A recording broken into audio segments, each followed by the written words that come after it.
சரி. இன்றைக்கி எபிரேயர் 4ஆம் அதிகாரம் பார்க்கலாம். அதில் பார்த்தீங்கன்னா முதல் 11 வசனங்கள் ஒரு பகுதி, சரிங்களா? முதல் 11 வசனங்கள் ஒரு பகுதி. அந்த முதல் வசனத்தையே தலைப்பாக போட்டு வச்சுக்கலாம். ஆனபடியினால் அவருடைய இளைப்பாறுதலில் பிரவேசிப்பதற்கு ஏதுவான வாக்குத்தத்தம் நமக்கு உண்டாயிருக்க. ஸோ அதுதான் தலைப்பு. ஸோ வேணால் 3 லைன் வந்து தலைப்பாக போட்டு வச்சுக்கோங்க. முதல் 11 வசனங்கள் ஒரு பகுதி, சரிங்களா? முதல் வசனம் வாசிக்கிறேன். ஆனபடியினாலே அவருடைய இளைப்பாறுதலில் பிரவேசிப்பதற்கு ஏதுவான வாக்குத்தத்தம் நமக்கு உண்டாயிருக்க, உங்களில் ஒருவனும் அதை அடையாமல் பின்வாங்கி போனவனாக காணப்படாதபடிக்கு பயந்திருக்க கடவோம். சரிங்களா? அப்போ இந்த இடத்துல சொல்கிறாரு ஆனபடியினால் அப்படின்னு சொல்லி ஆரம்பிக்கிறார். இப்போ ஆனபடியினால் அப்படிங்கிற 3ஆம் அதிகாரத்தை நம்ம 3ஆம் அதிகாரம் கடைசி பகுதியில் என்ன சொல்கிறான்னு பார்க்குறோம் பாருங்கள். அந்த இடத்துல பார்த்தீங்கன்னா இப்போ தேவனை வந்து கோபமூட்டினாங்க அப்படின்னு சொல்லி நம்ம பார்க்குறோம். தேவனை வந்து கோபமூட்டினாங்க, இங்கே வந்து பாவம் செஞ்சாங்க, அதனால் வந்து தேவனுக்கு கீழ்ப்படியாமல் போனாங்க, அவிசுவாசமாக இருந்தாங்க, அதனால் வந்து அவங்க வந்து அதில் பிரவேசிக்க முடியல அப்படின்னு சொல்லி நம்ம பார்த்தோம். அதான் போன அதிகாரத்தில் பார்த்தோம், சரிங்களா? இப்போ ஏற்கனவே நான் சொன்னபடி பார்த்தீங்கன்னா இந்த 3ஆம் அதிகாரம் 4ஆம் அதிகாரம் ஒரு எச்சரிப்பின் அதிகாரமாக இருக்குது, சரிங்களா? பார்த்தீங்கன்னா நீங்கள் நியாயப்பிரமாணத்தின் நாட்களில் வாழ்ந்த ஜனங்கள் வந்து தேவனை வந்து கோபமூட்டினாங்க, அவன் இருதயம் கடினமாக இருந்துச்சு, பாவம் செஞ்சாங்க, கீழ்ப்படியாமல் போனாங்க, அவிசுவாசமாக இருந்தாங்க, அதனால் வந்து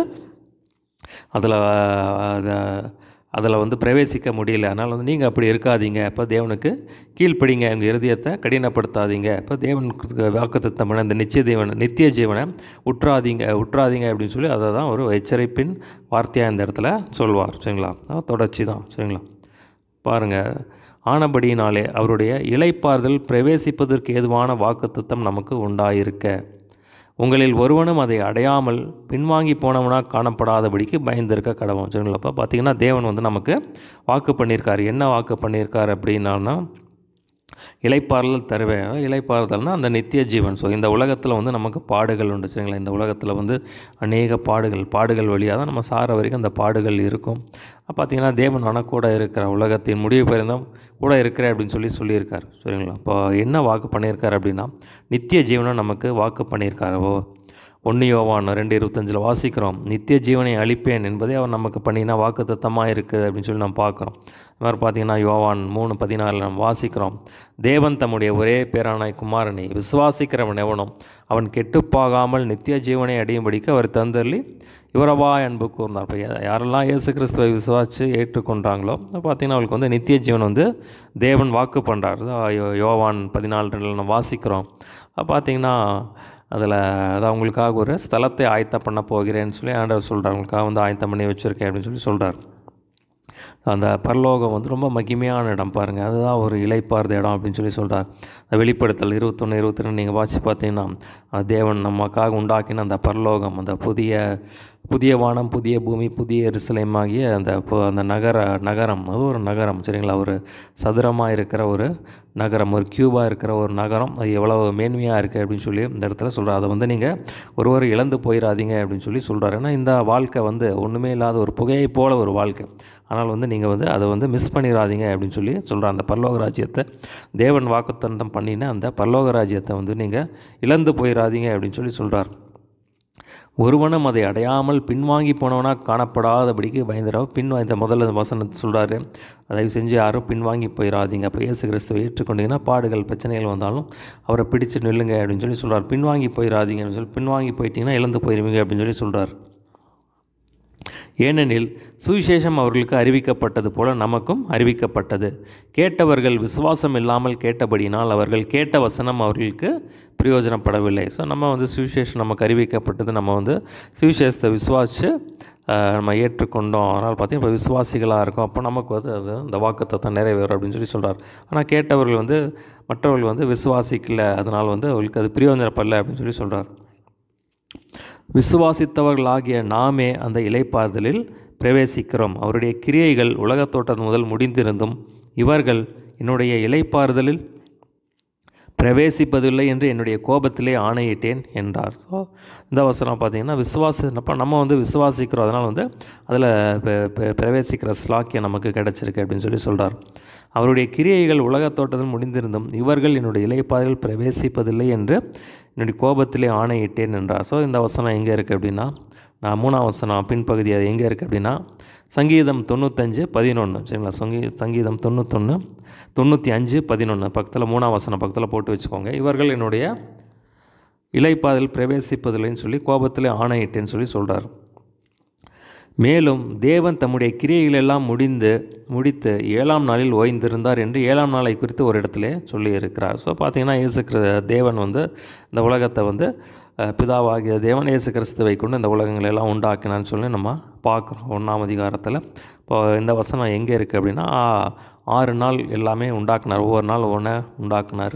6ஆம் நாள் எல்லாம் முடிச்சுட்டு 7ஆம் நாளில் ஓய்ந்திருந்தான்னு சொல்லி பார்க்குறோம். இப்போ இந்த வசனம் 7ஆம் நாளிலே ஓய்ந்திருந்தார். ஸோ இந்த வசனம் எங்கே இருக்குது அப்படின்னா ஆதியாகமம் 2:2 சரிங்களா. 4ஆம் வசனம் பக்கத்தில் போட்டு வச்சுக்கோங்க. ஆதியாகமம் 2:2 இந்த தேவன் வந்து 6 நாள் உலகத்தை எல்லாம் உண்டாக்கிட்டு அந்த 7ஆம் நாளில் ஓய்ந்திருந்தார் என்று ஒரு இடத்துல சொல்லியிருக்கிறார். ஆதியாகமம் 2:2 நம்ம அதை பார்க்குறோம். அன்றியும் அவர்கள் என்னுடைய இளைப்பாறுதல் பிரவேசிப்பதில்லை என்றும் அந்த இடத்திலே தானே சொல்லியிருக்கிறார். ஸோ பார்த்திங்கன்னா இது எங்கே வைக்கிறா அதே தான் சரிங்களா. சங்கீதம் 5ஆம் வசனம் பக்கத்தில் சங்கீதம் 95:11 சரிங்களா. சங்கீதம் 95:11 பக்கத்தில் போடுங்க. என்னுடைய இளைப்பாறுதல் பிரவேசிப்பதில்லை என்று சொல்லியிருக்கிறார். ஆகையால் சிலர் அதில் பிரவேசிப்பது இன்னும் வரப்போகிற காரியமாக இருக்கிறபடியினாலும் சுவிசேஷத்தை முதலாவது கேட்டவர்கள் கீழ்ப்படியாமையினால் அதில் பிரவேசியாமல் போனபடியினாலும் இன்று அவருடைய சத்தத்தை கேட்பீர்களானால் உங்கள் இருதயத்தை கடினப்படுத்தாதிருங்கள் என்று வெகு காலத்திற்கு பின்பு தாவீதின் சங்கீதத்திலே சொல்லியிருக்கிறபடி இன்று என்று சொல்வதனாலே பின்னும் ஒரு நாளை குறித்திருக்கிறார். யோசுவா அவர்களை இளைப்பாறுதலுக்குட்படுத்தியிருந்தால் பின்பு அவர் வேறொரு நாளை குறித்து சொல்லியிருக்க மாட்டார். ஸோ இந்த இடத்துல சொல்கிறார் பார்த்தீங்கன்னா சிலர் அதில் பிரவேசிப்பது இன்னும் வரப்போகிற காரியம். ஸோ இனிமேல் தான் நம்ம கீழ்ப்படிஞ்சு நம்ம ஒழுங்காக இருந்தால் தான் அது வரும் அப்படின்னு சொல்லி சொல்கிறார். சுவிசேஷத்தை முதலாவது கேட்டவர்கள் கீழ்ப்படியாமையினாலே அதில் பிரவேசியாமல் போனபடினான். ஸோ பார்த்திங்கன்னா அடுத்த சொல்கிறாரு சுவிசேஷத்துக்கு வந்து கீழ்ப்படிங்க, தேவவசனத்துக்கு கீழ்ப்படிங்க அப்படின்னு சொல்லி சொல்கிறார். அப்போ பார்த்திங்கன்னா கீழ்ப்படியாதனால அவருடைய சத்தத்தை கேட்பினா உங்கள் இருதயத்தை கடினப்படுத்தாதிருங்கள் அப்படின்னு சொல்லி சொல்கிறார். ஸோ இதே நம்ம போன அதிகாரத்தில் பார்த்த அதே காரியம்தான். அந்த 7ஆம் வசனம் பக்கத்தில் சங்கீதம் 95:7-8 சரிங்களா. அந்த 7ஆம் வசனம் பக்கத்தில் சங்கீதம் 95:7-8 தான் இங்கே சொல்கிறார். இன்று அவருடைய சத்தத்தை கேட்பீர்களானால் உங்கள் இருதயத்தை கடினப்படுத்தார்கள் என்று வெகு காலத்து பின்பு தாவீதின் சங்கீதத்திலே சொல்லியிருக்கிறபடி இன்று என்று சொல்வதனால பின்னும் ஒரு நாளை குறித்திருக்கிறார். ஸோ பார்த்திங்கன்னா இப்போ இளைப்பாறுகிற காலம் அப்படிங்கிறது எது அப்படின்னா இந்த கானான் கிடையாது சரிங்களா. இப்போ பார்த்திங்கன்னா தேவன் வந்து எகிப்திலேருந்து ஜனங்களை மோசே மூலமாக கொண்டு வந்தார். மோசே ஒரு ரட்சகனாக எழுப்பி பார்த்திங்கன்னா எகிப்தில் வந்து இஸ்ரவேல் ஜனங்கள் ரொம்ப அடிமைத்தனத்தில் இருந்தாங்க. அவங்களுடைய கூக்குரலை கேட்டு தேவன் என்ன பண்ணார், மோசேவை எழுப்பி அவனை ஒரு ரட்சகனாக வச்சு அவன் மூலமாக பலத்த அற்புத அடையாளங்களை ஒரு மூலமாக செஞ்சு என்ன பண்ணார், எகிப்திலிருந்து கொண்டு வந்தார், வெளியில் கொண்டு வந்தார். ஆனால் பார்த்திங்கன்னா ஜனங்கள் வந்து கீழ்ப்படியாதனால அவங்களால கானானுக்குள்ளே போக முடியல. இப்போ யோசுவா காலேப் அவங்க மட்டும்தான் உள்ளே போனாங்க. அவங்க சந்ததி அவங்க பார்த்திங்கன்னா முறுமுறுத்ததுனால, கீழ்ப்படியாதனால, பாவம் செஞ்சதுனால, அவிசுவாசத்தினால அவங்க வந்து அந்த கானானுக்குள்ளே போக முடியல. ஆனால் இந்த இடத்துல சொல்லும்போது அப்போ அதெல்லாம் நடந்ததுக்கப்புறம் அதுக்கப்புறம் அதை அவங்களுடைய சந்ததி அந்த இஸ்ரவேல் ஜனங்கள் அந்த எகிப்திலேருந்து வந்த அவங்களுடைய சந்ததி வந்து கானானுக்குள்ளே பிரவேசித்தாங்க. யோசுவா மூலமாக வந்து பிரவேசித்தாங்க. ஆனால் அதுக்கப்புறம் ரொம்ப நாட்கள் பிறகு சங்கீத புஸ்தகங்கள் எழுதப்பட்டிருக்கு. ஸோ அதில் எழுதுனது பார்த்திங்கன்னா அதில் சொல்லியிருக்கிறாரு, இன்று அவருடைய சத்தத்தை கேட்பினால் உங்கள் இருதயத்தை கடினப்படுத்தாதிருங்கள் என்று தாவீது சங்கீதத்தில் சொல்லி இன்னும் இன்று என்று சொல்வதனால பின்னும் ஒரு நாளை குறித்திருக்கிறார். அப்போ அந்த கானான் வந்து அது ஒரு இளைப்பாறுகிற அது ஒரு சும்மா ஒரு நிழலாட்டம் தான் சரிங்களா. அப்போ பார்த்திங்கன்னா அந்த பின் வந்த சந்ததி அந்த யோசுவா நடத்தி கொண்டு வந்த அந்த எகிப்தியருடைய அந்த சந்ததி அந்த ஜனங்கள் வந்து கானானுக்குள்ளே பிரவேசித்தாங்க. ஸோ அதுக்கப்புறம் சொல்லப்பட்ட ஒரு வார்த்தை தான் என்னென்னா அது எகிப்து வந்து இளைப்பாறுகிற அந்த கானான் வந்து ஒரு இளைப்பாறுகிற இடம் அல்ல சரிங்களா. அப்போ பார்த்திங்கன்னா அது ஒரு நிழலாட்டமாக தான் கொடுக்கப்பட்டிருக்கு. அப்போ உண்மையான இளைப்பாறுகிற இடம் எங்கே அப்படின்னா பரலோகம் தான், நித்திய ஜீவன் தான் சரிங்களா. இப்போ இந்த உலகத்தில் இருக்கிற வரைக்கும் நமக்கு பாடுகள் உண்டு. அதனால் வந்து நீங்கள் என்ன பண்ணுங்கள், உங்கள் இருதயத்தை கடினப்படுத்தாதீங்க அப்படின்னு சொல்லி சொல்கிறார். ஸோ பார்த்திங்கன்னா மேலே 6ஆம் வசனம் சொல்கிறார், கீழ்ப்படியாமையினாலே அதில் பிரவேசிக்க முடியாமல் போனார்கள் அப்படின்னு சொல்லி பார்த்திங்கன்னா இந்த 1ஆம் வசனத்தை சொல்கிறாரு, நீங்கள் வந்து பின்வாங்கி போனீங்கன்னா அது விட்டுருவீங்க, அதனால் வந்து பின்வாங்கி போகாமல் இருங்கன்னு சொல்கிறார். 6ஆம் வசனத்தில் சொல்கிறார் பாருங்கள், நீங்கள் கீழ்ப்படிங்க அப்படின்னு சொல்லி சொல்கிறார். 7ஆம் வசனத்தில் பார்த்தீங்கன்னா உங்கள் இருதயத்தை கடினப்படுத்தாதீங்க அப்படின்னு சொல்லி சொல்கிறார். ஸோ இதெல்லாம் நம்ம பண்ணும்போது என்ன ஆகும்னா, நம்ம இருதயம் கடினமாச்சுன்னா தேவனுடைய வார்த்தை நமக்குள்ளே போகாது. அது தேவனுடைய வார்த்தை நமக்குள்ளே போய் நமக்குள்ளே ஒரு மர்ரூபம் உண்டாச்சுன்னா தான் நம்ம வந்து பரலோகத்துக்கு போய் சேர முடியும் பாருங்கள். சரிங்களா? அப்போது அதாவது நீங்கள் வந்து எச்சரிக்கையாக இருங்க, ஜாக்கிரதையாக இருங்க அப்படின்னு சொல்லி பயந்துருங்க அப்படின்னு சொல்லி சொல்கிறார். யோசுவா அவர்களை இளைப்பாறுதலுக்கு உட்படுத்தியிருந்தால் பின்பு அவர் வேறொரு நாளை குறித்து சொல்லி இருக்க மாட்டார். பார்த்தீங்கன்னா யோசுவா வந்து அந்த ஜனங்களை கானானுக்குள்ளே கொண்டு வந்தார். அதாவது அந்த சந்ததி, அந்த யோசுவா காலை அவங்க வழியாக வந்த அந்த சந்ததி, அந்த ஜனங்கள் வந்து யாரெல்லாம் வந்து அவிசுவாசமாக இருந்தாங்களோ அவங்களெல்லாம் வந்து செத்து மடிஞ்சிட்டாங்க. ஆனால் அந்த சந்ததி வந்து யோசுவா வந்து கானானுக்குள்ளே, அதுக்கப்புறமா தான் ரொம்ப வருஷங்களுக்கு பிறகுமா தான் தாவீதின் சங்கீதத்தை சொல்லப்போ பார்த்தீங்கன்னா, இன்று அவருடைய சத்தத்தை கேட்பீர்களானால் இருதயத்தை கடினப்படுத்தாதீர்கள் சொல்லி சொல்கிறார்.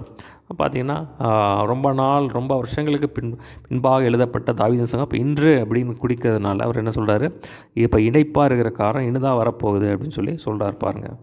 9ஆம் வசனம் பாருங்கள், ஆகையால் தேவனுடைய ஜனங்களுக்கு இளைப்பாறுகிற காலம் இனி வருகிறதா இருக்கிறது. சரிங்களா? அப்போ பார்த்தீங்கன்னா இந்த இடத்துல தெளிவாக சொல்கிறார் பாருங்கள், ஆகையால் தேவனுடைய ஜனங்களுக்கு இளைப்பாறுகிற காலம் இனி வருகிறதா இருக்கிறது. அப்போ கானான் ஒரு இளைப்பாறுகிற இடம் அல்ல. சரிங்களா?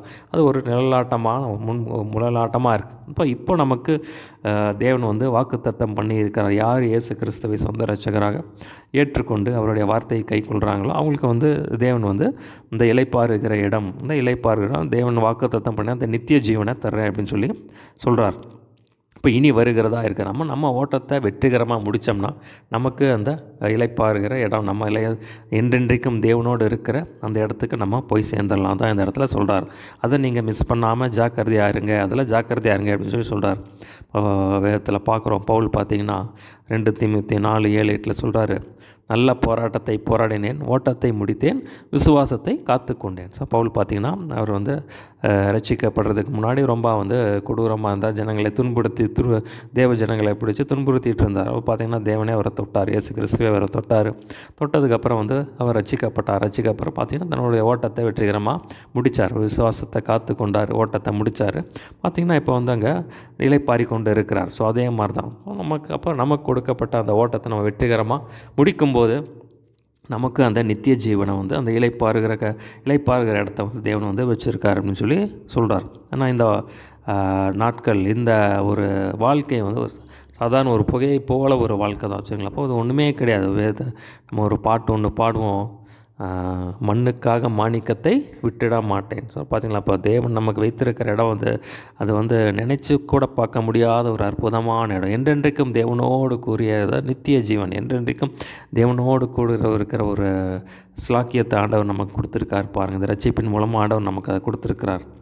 இந்த இடத்துல பாருங்கள் சொல்கிறாரு, ஏனெனில் அவருடைய இளைப்பாறுதலில் பிரவேசித்தவன் தேவன் தம்முடைய கிரியைகளை முடித்து ஓய்ந்திருப்பது போல தானும் தன் கிரியைகளை முடித்து ஓய்ந்திருப்பான். இந்த இப்போ நம்ம வாழ்கிற இடத்துல வந்து இப்போ ஆகையால் அந்த திருஷ்டாத்தத்தின்படி ஒருவனாகிலும் கீழ்ப்படிய ஆமையினாலே விழுந்து போகாதபடிக்கு நாம் இந்த இளைப்பாறுதலில் பிரவேசிக்க ஜாக்கிரதையாக இருக்க கடவோம். சரிங்களா?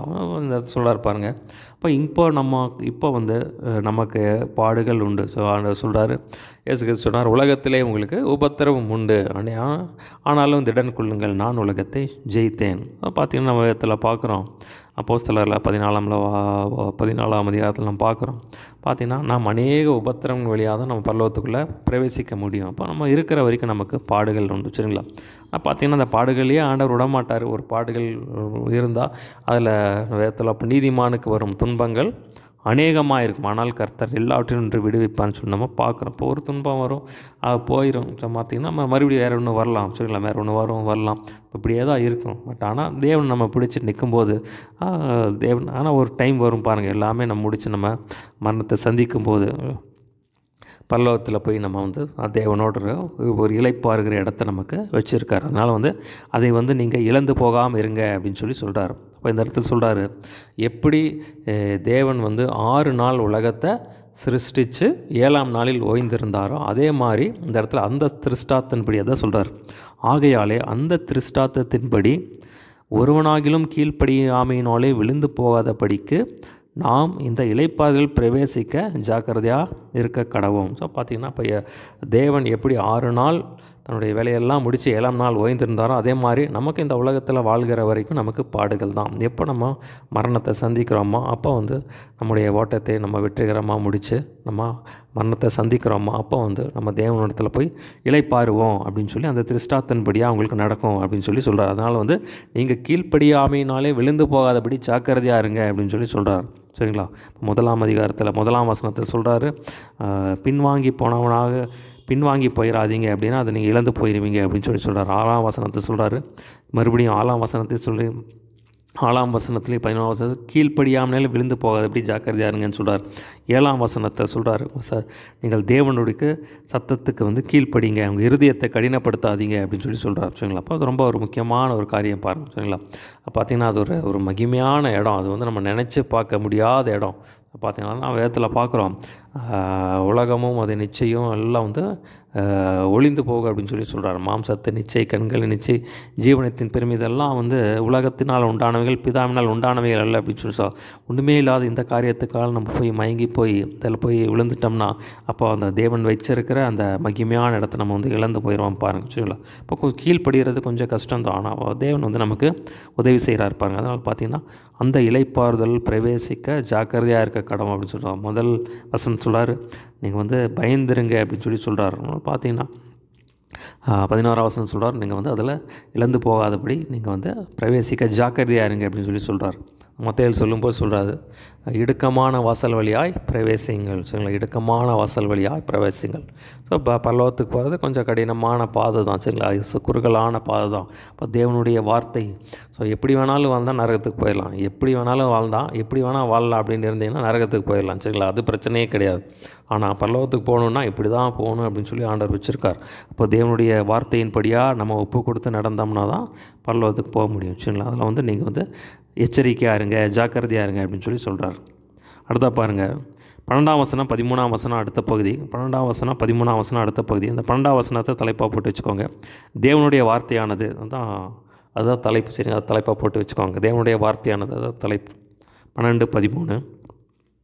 தேவனுடைய வார்த்தையானது ஜீவனும் வல்லமையுள்ளதாயும் இருபுறமும் கற்குள்ள எந்த பட்டயத்திலும் கருக்கானதாயும் ஆத்மாவையும் ஆவியும் கணுக்களையும் மூனையும் பிரிக்கத்தக்க உருவ குத்துகிறதாயும் இருதயத்தின் நினைவுகளையும் யோசனைகளையும் வகையறுக்கிறதாய் இருக்கிறது. அவருடைய பார்வைக்கு மறைவான சிருஷ்டி ஒன்றும் இல்லை, சகலமும் அவருடைய கண்களுக்கு முன்பாக நிர்வாணமாயும் வெளியரங்கமாயும் இருக்குது. அவருக்கே நாம் கணக்கு ஒப்புவிக்க வேண்டும். சரிங்களா? ஸோ அந்த இடத்துல பார்க்குறோம் தேவனுடைய வார்த்தை குறித்து நம்ம அந்த இடத்துல பார்க்குறோம். ஸோ தேவனுடைய வார்த்தை ஜீவனாக இருக்குது, வல்லமையுள்ளதாக இருக்குது, இருபுறம் கற்குள்ள பட்டயமாக இருக்குது, ஆத்மாவும் ஆவியையும் கணுக்களையும் ஊனையும் பிரிக்கத்தக்க உருவக்குத்துகிறதாயும் இருதயத்தின் நினைவுகளும் யோசனைகளும் வகையறுக்கிறதா இருக்குது. ஸோ உலகத்திலேயே பார்த்திங்கன்னா தேவனுடைய வார்த்தைக்கு மேலே பெருசு ஒன்றுமே கிடையாது. உலகத்திலே நான் அடிக்கடி சொல்கிறது உண்டு, உலகத்திலேயே வல்லமையானது என்னென்னா தேவனுடைய வார்த்தை தான். இதுக்கு மிஞ்சினும் ஒன்றும் கிடையாது. சரிங்களா? ஆனால் அந்த தேவனுடைய வார்த்தையினால்தான் உலகங்களே உண்டாயிடுச்சு. வானம், பூமி, நம்ம பார்க்குற சூரியன், சந்திரன், நட்சத்திரங்கள் எல்லா சிருஷ்டியும் பார்த்திங்கன்னா அந்த தேவனுடைய வார்த்தையினால் தான் உண்டாக்கப்பட்டது. தேவனுடைய வார்த்தைக்கு மிஞ்சின ஒரு வல்லமை இந்த உலகத்தில் கிடையாது. சரிங்களா? ஒரு கொடூரமான மனுஷனை, துன்மார்க்கமான மனுஷனை, ஒரு கொலைகாரனை பார்த்திங்கன்னா அந்த மாற்றுறது இந்த வார்த்தை தான். சரிங்களா? அப்போ தேவனுடைய வார்த்தை ஒருத்தனை மாற்றுகிறதா இருக்குது, ஒரு ஆத்மாவை ரட்சிக்கிறதா இருக்குது. பார்த்திங்கன்னா திருடர்கள், கொள்ளைக்காரர்கள், ரொம்ப பாவிகள், இப்போ இப்பேற்பட்டவனாக இருந்தாலும் சரி பாருங்கள், அந்த தேவனுடைய வார்த்தை அவளை மாற்றி கொண்டு வருகிறதா இருக்குது பாருங்கள். அப்போ தேவனுடைய வார்த்தை தான் நம்மை பரிசுத்தப்படுத்துகிறதா இருக்குது. தேவனுடைய வார்த்தை தான் நம்ம மறுரூபப்படுத்துகிறதா இருக்குது. தேவனுடைய வார்த்தை தான் நம்ம ஆசீர்வதிக்கிறதா இருக்குது. தேவனுடைய வார்த்தை தான் நம்ம சுகத்தை கொண்டு வருகிறதா இருக்குது. தேவனுடைய வார்த்தை நமக்கு அற்புதம் செய்கிறதா இருக்குது. தேவனுடைய வார்த்தை பார்த்திங்கன்னா நம்மை ஆசீர்வதிக்கிறதா இருக்குது பாருங்கள்.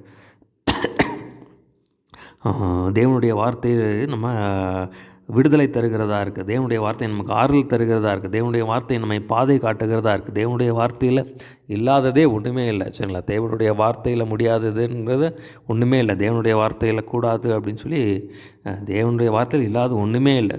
வேதத்தில் பார்க்குறது தேடி வாசியங்கள் இதில் குறைவானது ஒன்றுமே இல்லைன்னு சொல்லி நம்ம பார்க்குறோம். சரிங்களா? இப்போ அதனால தான் எல்லாம் சொல்கிறாங்க, வேதத்தில் பார்க்குறோம், இந்த களங்கமில்லாத ஞானப்பாலின் மேல் வாஞ்சியாருங்கன்னு சொல்லி பார்க்க, இரவும் பகலும் தியானமாக இருக்கிற மனுஷன் பாக்கியவான், அவன் ஏற்ற காலத்தில் கனி கொடுத்து நீர்ப்பாய்ச்சலான தோட்டத்தை போல் இருப்பான், செய்வதெல்லாம் வாய்க்குன்னு சொல்லி நம்ம பார்க்குறோம். சரிங்களா? இப்போ இளையராது இருக்கிற மரத்தை போல் இருப்பான், செய்வதெல்லாம் வாய்க்குன்னு சொல்லி நம்ம பார்க்குறோம். இப்போ தேவனுடைய வார்த்தை நம்ம நிரம்பி இருக்கணும். பாருங்கள், இப்போ இயேசு கிறிஸ்து இந்த வார்த்தையில் நிரம்பி இருந்ததை நம்ம பார்த்து இந்த வார்த்தையை தான் நம்ம சாத்தானை ஜெயிக்க நமக்கு உதவி செய்கிறதா இருக்குது. இந்த வார்த்தையில் தான் எல்லாமே இருக்குது. பாருங்கப்பா, வார்த்தையை நம்ம அதிகமாக வாசித்து தியானித்து அதிகமாக அது மேலே வாஞ்சியாக படிக்கணும். பாருங்கள், ஸோ அதில் இல்லாதே ஒன்றுமே இல்லை. சரிங்களாப்பா, தேவனுடைய வார்த்தையை மட்டும் நம்ம அதிகமாக வாஞ்சித்து படிக்கும்போது நம்ம வாழ்க்கையை தலைகீழாக மாறிடும். பாருங்கள், 13ஆம் வசனம் பாருங்கள், அவருடைய பார்வைக்கு மறைவான சிருஷ்டி ஒன்றும் இல்லை, சகலமும் அவருடைய கண்களுக்கு முன்பாக நிர்வாணமாயும்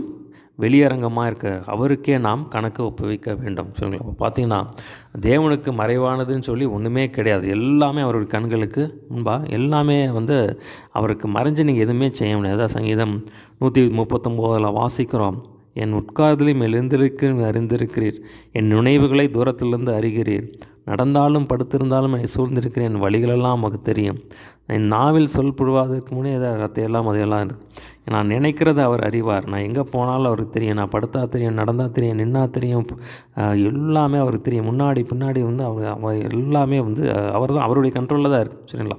இப்போ அவருக்கு மறைவாக எதுவுமே செய்ய முடியாது.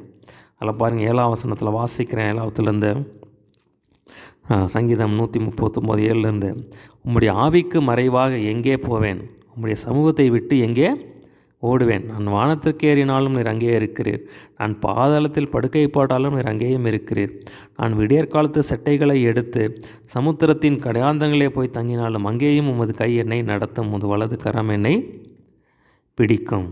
பார்த்தீங்கன்னா மறைவாக எதுவுமே செய்ய முடியாது. எங்கே போனாலும் சரி, வானத்துக்கு போனாலும் சரி, பூமிக்கு அடியில் போனாலும் சரி, அந்த பக்கம் இந்த பக்கம் எந்த தீவுக்கு போய் எங்கே கடலுக்கு அடியில் போய் எங்கே ஒளிஞ்சாலும் சரி, தேவனுக்கு எல்லாமே தேவனுக்கு மறைவாக நம்ம எதுவுமே செய்ய முடியாது. சரிங்களாப்பா? அவருடைய பார்வைக்கு மறைவான சிருஷ்டி ஒன்றுமே இல்லை, சகலம் அவருடைய கண்களுக்கு முன்பாக நிர்வாணமாயும் வெளியரங்கமாக இருக்கும். நம்ம போய் எங்கேயுமே ஓடி எல்லாவற்றையும் தேவன் அறிந்திருக்கிறார். சரிங்களா? அதான் இந்த இடத்த சொல்கிறார், அவருக்கே நாம் கணக்கு ஒப்புவிக்க வேண்டும். சரிங்களா? அந்த இடத்துல முக்கியமாக ஒரு கருத்து சொல்கிறார் பாருங்கள், நாம் தேவனுக்கு கணக்கு ஒப்புவிக்கிறவர்களாக இருக்கிறோம். வேதத்தில் பார்க்குறோம், மனுஷன் பேசும் வீணான வார்த்தை ஒன்றுக்குமே நீங்கள் கணக்கு ஒப்புவிக்க வேண்டும் அப்படின்னு சொல்லி சொல்கிறார். பிரசங்கி கடைசி வசனம் 12-14 நம்ம வாசிக்கிறோம், எந்த மனுஷன் செய்கிற ஒவ்வொரு கிரியையும், என்ன ஒரு காரியம் நன்மையானாலும் தீமையானாலும் எல்லாவற்றையுமே தேவன் நியாயத்தில் கொண்டு வருவான்னு சொல்லி நம்ம பார்க்குறோம். தேவனுக்கு நாம் கணக்கு ஒப்புவிக்க வேண்டும். சரிங்களா? அப்போ பார்த்தீங்கன்னா இந்த புதிய ஏற்பாட்படி தேவன் எப்படி நியாயம் தீர்ப்பார் அப்படின்னா, இதில் நம்ம யாக்கோபு 2ஆம் அதிகாரம் 11ஆம் வசனத்தில் வாசிக்கிறோம், சுயாதீன பிரமாணத்தின்படி நியாயம் தீர்க்கப்படுக போகிறவர்கள் அப்படின்னு சொல்லி நம்ம பார்க்குறோம். இப்போ இந்த சுயாதீன பிரமாணம்ங்கிறது இந்த புதிய ஏற்பாடு தான் சுயாதீன பிரமாணம். சரிங்களா? ஒரு விடுதலையின் பிரமாணம். இப்போ இதைப்படி தான் நமக்கு நியாயம் தீர்ப்பு. சரிங்களா? பார்த்தீங்கன்னா அதனால் புதிய ஏற்பாட்டில் இருக்கிற ஒவ்வொரு வார்த்தைகளும் ரொம்ப முக்கியம். பாருங்கள். சரிங்களாப்பா? தேவனுக்கு நீங்கள் மேலே போகும்போது ஒன்றுமே இருக்கக்கூடாது. பாருங்கள். சரிங்களாப்பா? பார்த்தீங்கன்னா ஒவ்வொரு நாளும் நீங்கள் என்ன பண்ணணும் அப்படின்னா, தேவனே என்னை பரிசுத்தப்படுத்துங்க, இந்த வசனத்தின்படியாக என்னை மாற்றுங்கன்னு சொல்லி நீங்கள் ஜெபம் பண்ணணும். பாருங்கள், இன்றைக்கி நான் செய்கிறது தான். சரிங்களா? இன்றைக்கும் பயத்தோடு நடுக்கத்தோடு, ஆண்டவரே இந்த வசனத்தின்படியாக வாழ எனக்கு உதவி செய்யுங்க, இந்த வசனம் இப்படி சொல்லுது, ஆனால் என்னால் வாழ முடியல அப்படின்னு சொல்லி நான் பல நாள் ரொம்ப அழுது ஜெபம் பண்ணியிருக்கேன் நான். சரிங்களா? நான் அப்போ என்னெல்லாம் ஆண்டவர் கேட்குறோம் அதெல்லாம் என்கிட்ட மாட்டிட்டு வர ஒரு ஆண்டவரை என்கிட்ட மன்னிக்கிற சுபாவம் இல்லை, என்னை மன்னிங்க, அந்த மன்னிக்கிற சுபாவத்தை எனக்குள்ளே வைங்க அப்படின்னு சொல்லி நான் ஆண்டவர்கிட்ட ஜெபம் பண்ணுவேன். ஆண்டவரே சிலரெல்லாம் பார்த்து எனக்கு பொறாமை வருது, ஆண்டவரே நான் அந்த சுபாவத்தை மாற்றி போடுங்க அப்படின்னு சொல்லி நான் கதறுவேன். ஆண்டவரே சில இச்சைகள் என்னால் மேற்கொள்ள முடியல, எனக்கு உதவி செய்யுங்கன்னு சொல்லி ஆண்டவர்கிட்ட கதறேன். பாருங்கள். சரிங்களா? அப்போ அதில் எல்லாம் ஆண்டவர் விடுதலை கொடுக்குறாரு. பாருங்கள். சரிங்களா? இப்போ அதுதான் நம்ம அங்கே மேலே போகும்போது ஒன்றுமே இருக்கக்கூடாது. பாருங்கள். இப்போ தாவீதை குறித்து சொல்கிறாரு, தாவீதை குறித்து ஆண்டவர் சொல்லும்போது சொல்கிறாரு, உசியாவின் விஷயம் ஒன்றை தவிர தாவீது வலது புறத்திலும் இடது புறத்திலும் சாயாதபடி நடந்தான்னு சொல்லி நம்ம பார்க்குறோம். சரிங்களா? பார்த்திங்கன்னா அவர் ஆரம்பத்தில் சில பாவங்கள் செஞ்சாலும் போக போக போக பார்த்திங்கன்னா அவருடைய வாழ்க்கை ஒரு மறுரூபமாக்கப்பட்ட ஒரு வாழ்க்கையை தான் நம்ம பார்க்க முடியும். பாருங்க. சரிங்களா? அப்போ பார்த்திங்கன்னா தாவீது ஒரு நல்ல எடுத்துக்காட்டு. ஒருவேளை ஒரு சின்ன தப்பு பண்ணாலும் அவர் முடிவு பார்த்திங்கன்னா வேதத்தில் பார்க்குறோம், அவரோட முடிவு ரொம்ப மகிமையாக இருந்துச்சு அப்படின்னு சொல்லி வேதத்தில் பார்க்குறோம். பாருங்க. சரிங்களா? நல்ல மகிமை உள்ளவனாய் பூ நாய் சொல்லவனாய் வந்து அவன் மரித்தான் அப்படின்னு சொல்லி பார்க்குறோம் பாருங்கள். அதனால தான் ஆண்டவர் சொல்கிறார், என் இருதயத்துக்கு ஏற்றவன் அப்படின்னு சொல்லி பார்த்தீங்கன்னா அவர் மாற்றிட்டார் பாருங்கள். ஏதாவது தவறுகள் இருக்கும், ஏன்னா தவறு இல்லாத பாவம் செய்யாத மனிதர்கள் இல்லை. அந்த பாவத்திலேயே நிலைத்திருக்கிறத தப்போ வேதத்தில் பார்க்குறோம். பாவத்தை மறைக்கிறவன் வாழ்வடைமான, அறிக்கை செய்து விட்டு விடுகிறவன் இரக்கம் பெறுவான்னு சொல்லிங்களா. இப்போ பார்த்தீங்கன்னா இப்போ இந்த இடத்துல ஒவ்வொரு நாளும் ஆண்டவரையும் ரத்தத்தினால் கழுவுங்க, வசனத்தின்படி என்னை பரிசுத்தப்படுத்துங்க. வேதத்தில் பார்க்குறோம், பரிசுத்தம் உள்ளவன் இன்னும் பரிசுத்தமாகட்டும், நீதி செய்கிறவன் இன்னும் நீதி செய்யட்டும்னு சொல்லி சொல்கிறார். சரிங்களா. அப்போ நம்ம ஒவ்வொரு நாளும் நான் கேட்குறது, ஆண்டவர் என்னென்ன பரிசுத்தப்படுத்துங்க, இன்னும் நீதிப்படுத்துங்க, இன்னும் உமக்கு பிரியமாக நடக்க கிருபை செய்யுங்க அப்படின்னு சொல்லி நம்ம கேட்கணும் பாருங்க. அதாவது நம்முடைய தாளந்துகள் ஒரு பக்கம் இருக்கலாம். சரிங்களா.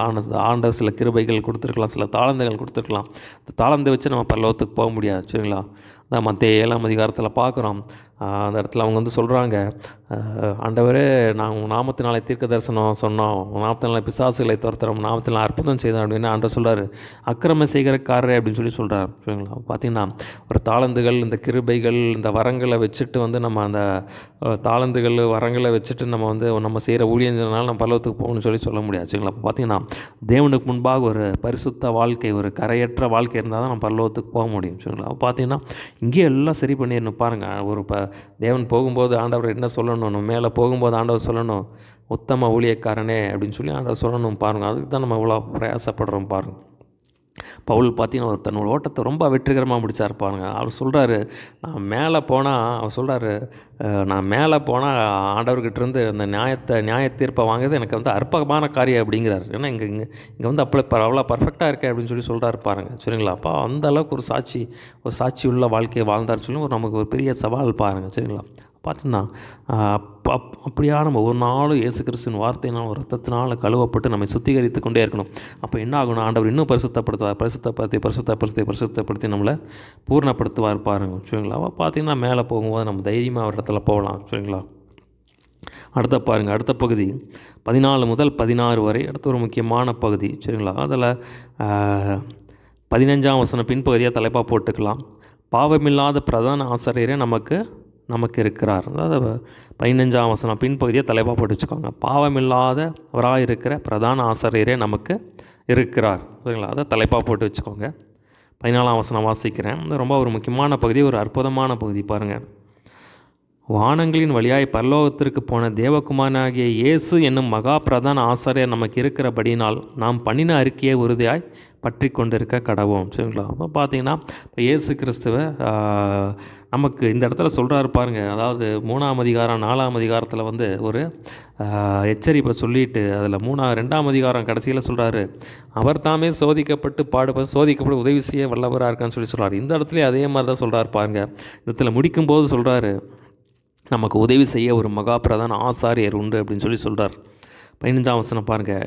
நம்முடைய பலவீனங்களை குறித்து பரிதபிக்கக்கூடாத பிரதான ஆசாரியர் நமக்கு இராமல் எல்லா விதத்திலும் நம்மை போல சோதிக்கப்பட்டும் பாவமில்லாதவராக இருக்கிற பிரதான ஆசாரியரே நமக்கு இருக்கிறார். சரிங்களா. அப்போ பார்த்தீங்கன்னா அவர் எச்சரிப்பின் வார்த்தைகள் எல்லாம் சொல்கிறாரு. பாவம் செய்யாதீங்க, அவிசுவாசமாக இருக்காதீங்க, பின்வாங்கி போகாதீங்க, இருதயத்தை கடினப்படுத்தாதீங்க, கீழ்ப்படியாமல் இருக்காதீங்க அப்படின்னு சொல்லிட்டு அப்போது இதெல்லாம் வந்து பண்ணுறது கொஞ்சம் கஷ்டமான காரியம். சரிங்களா. அப்போ இதெல்லாம் வந்து அதுக்கு வந்து இதை சொல்கிறாரு, நம்ம மகாபிரதான ஆசாரியர் நமக்கு உதவி செய்வார், இயேசு கிறிஸ்து நமக்கு உதவி செய்வார் அப்படிங்கிறது முடிக்கிறார் பாருங்கள். சரிங்களா. இதுதான் ஒரு அற்புதமான ஒரு காரியம் பாருங்கள்.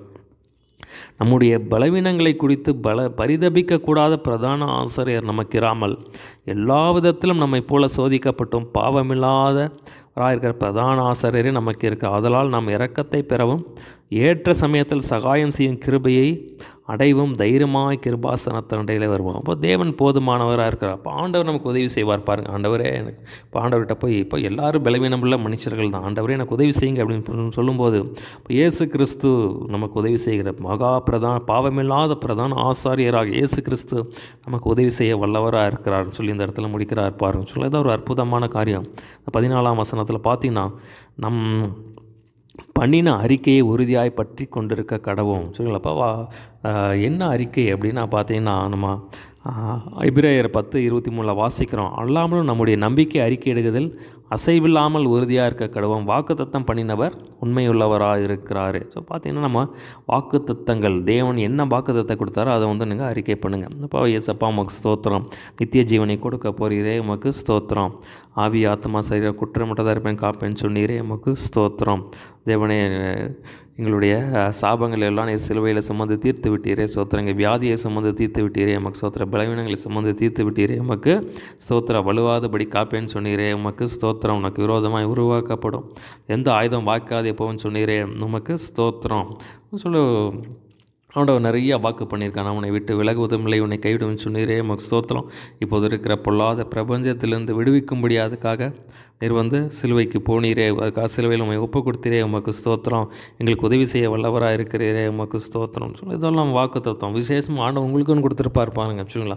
அதை நீங்கள் சொல்லுங்கள், அந்த ஆண்டவரே என்னை காக்கிறதற்காக உமக்கு ஸ்தோத்திரம் ஆண்டவரே சொல்லி நம்முடைய விசுவாச அறிக்கையை சொல்லணும் பாருங்க. தேவன் நமக்கு என்ன வாக்கு பண்ணியிருக்காரோ அதை நிறைவேற்ற வல்லவர். அதை சொல்கிறாரு, பகா பிரதான ஆசை நமக்கு இருக்கிறபடி நாம் பண்ணின அறிக்கையை உறுதியாய் பற்றி கொண்டிருக்க கடவோம். ஸோ தேவன் உங்களுக்குன்னு ஒரு வாக்குத்தத்தம் கொடுத்தாருன்னா அதை வந்து நீங்கள் வந்து உறுதியாக வந்து அறிக்கை பண்ணணும் பாருங்கள். அறிக்கை பண்ண அது நம்ம வாழ்க்கையில் அப்படியே நிறைவேறும் பாருங்கள். அப்போ ஆண்டவர் நமக்குன்னு கொடுத்தது அது நமக்கு தான் சரிங்களா. அப்போ அந்த வாக்குத்தத்தை அந்த வந்து நீங்கள் வந்து அறிக்கை இடுங்க சரிங்களா. அதை வந்து நீங்கள் வந்து விடவே கூடாது. ஸோ இந்த இடத்துல எத்தனையோ எச்சரிப்பின் காரியங்கள் சொன்னாலும் இந்த இடத்துல வந்து நமக்கு உதவி செய்ய தேவன் இருக்கிறார். அதனால் வந்து தைரியமாக ஒரு இடத்துல போவோம் அப்படின்னு சொல்லி சொல்கிறார். தைரியமாய் கிருபாசன தண்டலில் போவோம், ஏற்ற சமயத்தில் சகாயம் செய்த இரக்கத்தை பெறவும், ஏற்ற சமயத்தில் சகாயம் செய்கிறோம், கிருபையை அடையவும், தைரியமாய் கிருபாசனத்தில் சேரக்கடவும். இப்போ இயேசுக்கிட்ட நம்ம தைரியமாக வரலாம் சரிங்களா. பார்த்திங்கன்னா இயேசு கிறிஸ்து எல்லாமே சிலுவையில் செஞ்சு முடிச்சுட்டார். அப்புறம் நம்ம தகப்பனாக இருக்கிறார், நம்ம மூத்த சகோதரனாக இருக்கிறார், நம்முடைய நல்ல மேய்ப்பனாக இருக்கிறார், நம்ம பாவமில்லாத பிரதான ஆசாரியாக இருக்கிறார் சரிங்களா. நமக்கு உதவி செய்ய இயேசு கிறிஸ்து இங்கே உண்டு சரிங்களா. அப்போ பார்த்தீங்கன்னா அதுக்கான ஒரு கிரயத்தை வந்து அவர் சிலுவையில் செய்து முடிச்சிருக்காரு. அது ஒரு முக்கியமான ஒரு சத்தியம் பாருங்கள் சரிங்களா. இப்போ பார்த்தீங்கன்னா வேதத்தில் பார்க்குறோம், கரை திரை ஒன்றுமே இல்லாதபடி நம்மை பூர்ண பரிசுத்தவான்களாக மாற்றும்படியாக அதான் நம்ம எபேசியர் 5ஆம் அதிகாரத்தில் வாசிக்கிறோம். கரை திரை ஒன்றுமே, அந்த சபை முழுவதுமே கரை திரை ஒன்றுமே இல்லாத பரிசுத்த பிழையற்றவர்களாக மாற்றும்படியாக, பூர்ணராக மாற்றும்படியாக அதற்கான ஒரு கிரயத்தை இயேசு கிறிஸ்து சிலுவையில் செஞ்சு முடிச்சிருக்காரு சரிங்களா. அப்போ அதை நம்பி நம்ம தைரியமாக அவர் இடத்துல போகலாம். ஆண்டவரே இந்த பலவீனம் இருக்குது, இந்த பாவம் எனக்குள்ளே இருக்குது, இந்த காரியங்கள் எனக்குள்ளே இருக்குது, என்னால் முடியலை, எனக்கு உதவி செய்யுங்க அப்படின்னா அவர் உதவி செய்ய வல்லவராக இருக்கார். ஸோ 2ஆம் அதிகாரம் கடைசியாக பார்க்குறோம், அவர் தாமே சோதிக்கப்பட்டு பாடுபட்டதுனாலே சோதிக்கப்படுவது உதவி செய்ய வல்லவராக இருக்கிறான்னு பார்க்கும். அதே மாதிரி பார்த்திங்கன்னா அந்த இடத்துல அவர் நம்ம எச்சரிப்பின் சத்தத்தை கொடுத்துட்டு மறுபடியும் எதிர சொல்கிறார், நமக்கு உதவி செய்ய மகா பிரதான ஆசையர் நமக்கு இருக்கிறார், தைரியமாக அவர் இடத்துல வாங்க அப்படின்னு சொல்லி. அப்போ அவர் வந்து நமக்கு சகாயம் செய்வார், நமக்கு உதவி செய்வார், அவர் இடத்துலேருந்து இரக்கத்தை பெற்றுக்கொள்வோம், அவர் கிருபை கொடுப்பார். அந்த கிருபையினால் வந்து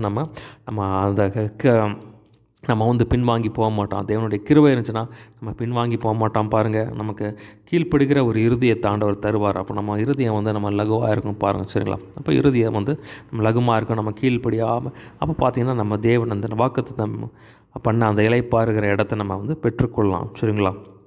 இப்போது என்ன பார்த்தோம் அப்படின்னா, இளைப்பாறுதலுக்கு ஏதுவான பிரவாச வாக்குத்தத்தம் நம்ம இருக்கிறபடினால வந்து நீங்கள் வந்து ஒருத்தருமே வந்து அது இழந்து போகாதபடி பயந்துருங்க அப்படின்னு சொல்லி பின்வாங்கி போகாதீங்க அப்படின்னு சொல்லி சொல்கிறாரு. அதே மாதிரி பார்த்திங்கன்னா இருதயத்தை கடினப்படுத்தாதீங்க அப்படின்னு சொல்லி சொல்கிறாரு. பார்த்திங்கன்னா இப்படி தேவன் வந்து 6 நாள் வேலை செஞ்சு 7ஆம் நாள் ஓய்ந்திருந்தாரோ அதே மாதிரி பார்த்திங்கன்னா அவருடைய கிரியை முடித்து ஓய்ந்தது போல் நமக்கும் பாடுகள் எல்லாம் முடித்து ஒரு நாள் மரண நாள் வரும். அந்த நாள் நம்ம வந்து நம்ம மரிக்கும் போது மேலே தேவனிடத்தில் போய் இந்த இளைப்பாறுதலத்தில் நம்ம பிரவேசிப்போம் அப்படின்னு சொல்லி சொல்கிறார். அடுத்தது தேவனுடைய வார்த்தை எவ்வளோ வல்லமை உள்ளது அப்படின்னு சொல்லி பார்த்தோம். தேவனுக்கு நாம் கணக்கு ஒப்புவிக்க வேண்டும் அப்படின்னு சொல்லி நம்ம பார்த்தோம். பார்த்திங்கன்னா தேவனுக்கு முன்பாக ஒன்றுமே மறைவாக இருக்கலை அப்படின்னு சொல்லி அந்த காரியத்தை நம்ம பார்த்தோம். நமக்கு உதவி செய்ய மகா பிரதான ஆசாரியர் நமக்கு இருக்கிறார் சரிங்களா. பார்த்திங்கன்னா தைரியமாக அவரிடத்தில் உதவியை பெறும்படியாக நம்ம தைரியமாக அவரிடத்தில் வரலாம் அப்படின்னு சொல்லி சொல்கிறார் சரிங்களா. நம்மால் தனியாக ஆண்டவர் சொல்கிறார், என்னாலே உங்களால் ஒன்றுமே செய்ய முடியாது அப்படின்ட்டு சரிங்களா. அப்போ ஆண்டவர் இடத்துல வரும்போது, நம்ம ஆண்டவர் இடத்துல நோக்கி விண்ணப்பம் பண்ணும்போது, ஆண்டவரை நோக்கி பார்க்கும்போது நம்ம என்ன பண்ண நமக்கு உதவி செய்ய வல்லவராக இருக்கிறார்னு சொல்லி சொல்கிறார் சரிங்களா. ஒரு சின்ன ஜாமணி முடிச்சலாம். ஏசப்பா எங்களோடு பேசின வார்த்தைக்காய் நன்றி ஆண்டவரே. ஏசப்பா நாங்கள் பின்வாங்கி போகாமல் இருக்க கர்த்தர் கிருபை செய்யுங்க ஆண்டவரே. வசனத்துக்கு கீழ்ப்படிய கிருபை செய்யுங்க தேவனே. ஒரு லகுவான இருதயம் உங்களுக்கு கீழ்ப்படுகிற இருதயத்தை தாங்கப்பா. ஒரு நாள் எங்கள் இருதயத்தை கடினப்படுத்திடக்கூடாது ஆண்டவரே. கீழ்ப்படியாமையினால் விழுந்து போகாதபடிக்கு ஜாக்கிரதையாக இருக்க கர்த்தர் அனுகிரகம் பாராட்ட வேண்டும்படியாக ஜெபிக்கிறேன். நீர் கொடுத்த இந்த வேதத்திற்காய் சோத்திரம். வல்லமையுள்ள ஜீவ வார்த்தைக்காய் உமக்கு சோத்திரம். அதை அதிகமாக படிக்க நேசிக்க கர்த்தர் எங்களுக்கு கிருபை பாராட்ட வேண்டும்படியாக ஜெபிக்கிறேன் ஆண்டவரே. எங்களுக்கு உதவி செய்கிற பாவமில்லாத பிரதான ஆசாரியாரே உமக்கு நன்றி ஆண்டவரே. எங்களை இன்னும் பரிசுத்தப்படுத்துங்க, இடத்துல கிட்டி சேர்த்து கொள்ளுங்க. ஆனால் நாம் மாத்திரம் மையப்பட்டோம் வசனத்தை கேட்கிறவர்களாய் மாத்திரம் அதை எப்படி செய்கிறவர்களாக இருக்க எங்கள் இருதயத்தை மாற்றுங்க. தரமட்டமாய் தாழ்த்தியும் கரத்தில் வைக்கிறோம். சொல்லப்பட்ட வசனங்கள் எங்களுக்குள்ள கிரியை செய்யட்டும், நூறாய் பழகி பலன் கொடுக்கட்டும். இந்த நாம் மாத்திரம் மையப்பட்டோம். துதிகன மகிமை ஆமக்கை செலுத்துகிறோம். இயேசு நாமத்தில் எல்லாவற்றும் கேட்குறோம் ஜீவன் நல்ல பிதாவே. ஆமேன்.